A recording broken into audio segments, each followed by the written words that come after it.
So here we go, ready for the start of round 10 of the Powerboat P1 World Championship. The Grand Prix of Great Britain is just about to get underway. There's the green flag and there is Caracol ready to take advantage.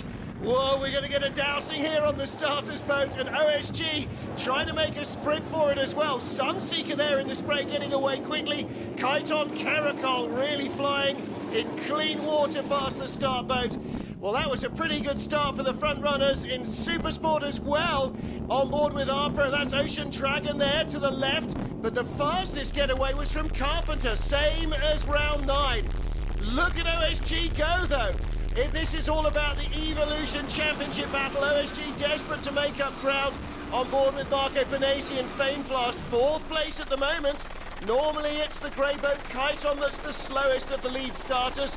OSG wide round the mark, but they've got the power on well, and heading to a close call there with Caracol as their courses converge. This is the battle for 3rd, not far behind. Don't forget the 2 Metamarine hulls ended up 1st and 2nd in round 9. So Marco Panesi, well, I guess if he hangs on to this, you never know, he might end up with the win in the race. Kyton just keeping ahead of Fameblast now after their huge spin about 4 races ago. Kyton have been very cautious. Maybe they fancy this heavy going because this is much, much more like the Solent slop that is traditionally faced by powerboat racers. Arpro leading now in Supersport. And it's a British 1-2 with Sunseeker 2nd at the mark. Fantastic news for the home boats. These are the conditions that they're all built and tested in, of course.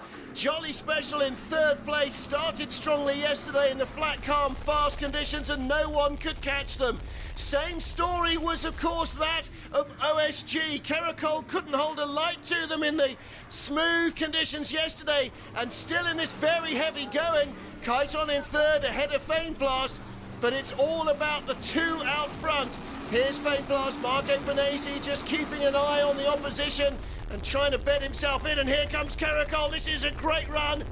Pulling level with OSG for the lead, huge air, and that's a near collision. Very close to disaster, Caracol, and again, the green metal channel marker. If they hadn't spotted that at the last moment, that would likely have sunk Caracol. And just look at the reaction. They have backed right out of the throttle there. OSG storms off into the distance. Caracol will need to collect their thoughts, and riding with Giancarlo Cangiano, I bet he has no idea how close he was to having a Caracol-shaped headpiece, but he might get a chance to see again as he flies up to the mark. Caracol coming close as well. Microlink, another of the British boats there. They, of course, in the Supersport class, and Caracol having to go wide around them to make sure they can see where they're going. You can't risk disaster with the channel markers or anything else here. Carpenter are out. Amiche Doué continue in the Supersport class, and so too do the rugged Belgians in 4-1. These are not the conditions to be in a rib. Ocean Dragon are series points leaders in the Supersport class, chasing Arpro for all they're worth. Arpro with the advantage here, and they need it as well. 2 races remain after Great Britain, and they must close down leaders Ocean Dragon before they get to the season's finale. Deck hatch flapping on Sunseeker. That won't worry them too much. They're in 2nd place, and they're chasing season-long Speed Merchants Arpro for the lead of this race. And that's leaving Jolly Special some way behind in 3rd position. There is the Albatro Marine hull. Great in yesterday's flat calm, but really struggling here as Microlink go by. Now that too is a Sunseeker hull, not a factory entry, but Jolly Special are losing out here. Yesterday's conditions ideal for them, but for all the cruise experience, they just haven't got the hull for this race. And neither, it seems, as Ocean Dragon. That is rubbing salt into the wounds as Arpro laps the series leader in Supersport. Now, here is Fameblast, 3rd position, working their way around the Supersport field at the mark, making sure they give the smaller boats plenty of leeway in these really rough conditions. You can see how much time Fameblast is spending in the air. And of course, it's kind of hard to steer when your props aren't in the water.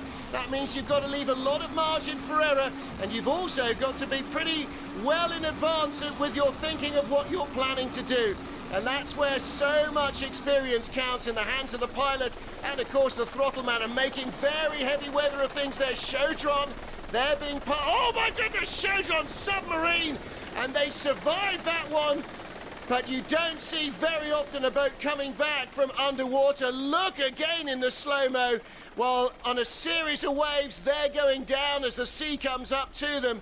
And they were very fortunate indeed to hit the crest of the subsequent wave. But that, I think, is going to be the end of their race. They've got the red flag out to show that they are in distress. They are under power. But for Oren and Oji and Siantar, well, they look to be okay. Oren explaining that they submarined. Well, that was a very close escape for them. No wonder they want to call it a day. Kyton still powering on in third place. They've had a couple of close misses this year as well. Fameplast in fourth, surprisingly off the boil. Don't know what's going on board Fameplast. It all looks fairly calm and collected when we see the onboard camera, but they just don't have the pace at all. And Jolly Special, well, they're taking a real battering here as well. The hull nothing like in its natural environment, and Arpro lapped them just to reinforce that. And that must be really disheartening for the crew on Jolly. So quick yesterday, and yet Arpro have not only put a lap on them, but just cruised by as if they're an Evolution class boat. Very, very depressing. Depressing too for Caracol to see just how fast OSG was and now how far ahead they are. Have Caracol decided that now is time to settle for a finish in second position? Well, Marian Venezia is not the sort of man that gives up, but at the moment there doesn't seem to be any catching the crew of OSG. Giancarlo Cangiano and Stefano Cola are miles ahead, and Marian Venezia and Giovanni Carpitella, they can't even hang on. They're just going to have to survive this race in second, and my goodness, Kyton looked as though they were surfacing after blowing tanks there as well. That was a very heavy set of waves that they ran into, and again, it's just so punishing out there. No wonder Caracol don't want to take the fight to OSG any longer. For some reason, and it may just be what it was designed for, the Donsey hull is going quicker now. Caracol really making heavy weather of this. Look at the pontoons down the side, very important for stability, and the one on the starboard side is definitely ripped and deflated, so they must be struggling in this heavy water. And look at the crew seats as well. Looks as though the mountings have been broken because they are really moving around inside that hull, and they should not be so. So not only are they having to hang on to anything they can that's lashed down to stay stable, but the boat itself is not handling particularly well. Now they're going by the stranded Carpenter. That's Ocean. That's Ocean Dragon. It's not Carpenter. So Ocean Dragon grinding to a halt as well. And that is the Supersport Series leader. Well, now back underway again. It seems as though they've got full power once more. In these conditions, it's hardly surprising that everything is being shaken loose. Arpro, though, don't seem to be striking trouble. Perhaps that's going to curse them now, and they won't thank us for that. Microlink also going very strongly. Third place. They've never shown anything like this kind of pace all year.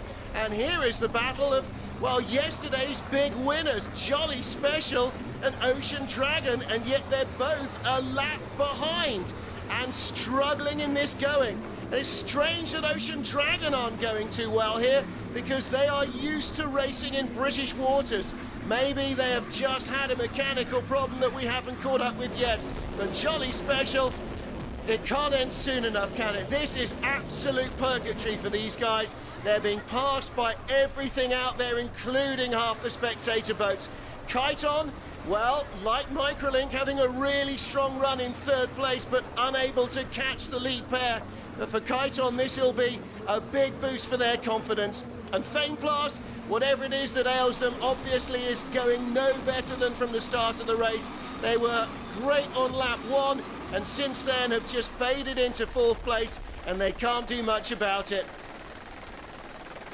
Rounding the mark, wherever you look here on this course in the Solent, there are waves and swell coming in all sorts of directions. It's impossible to read this kind of water. You have to react to it. And that makes this such a physical race for the drivers. You never know what's coming. At any moment, the sea might catch you out as OSG catch a crab and almost don't make the marker. Phenomenal reaction from Giancarlo Cangiano, somehow to scrabble back on course. Look at this. Coming down off a peak, they dig into a big wave right in front of them.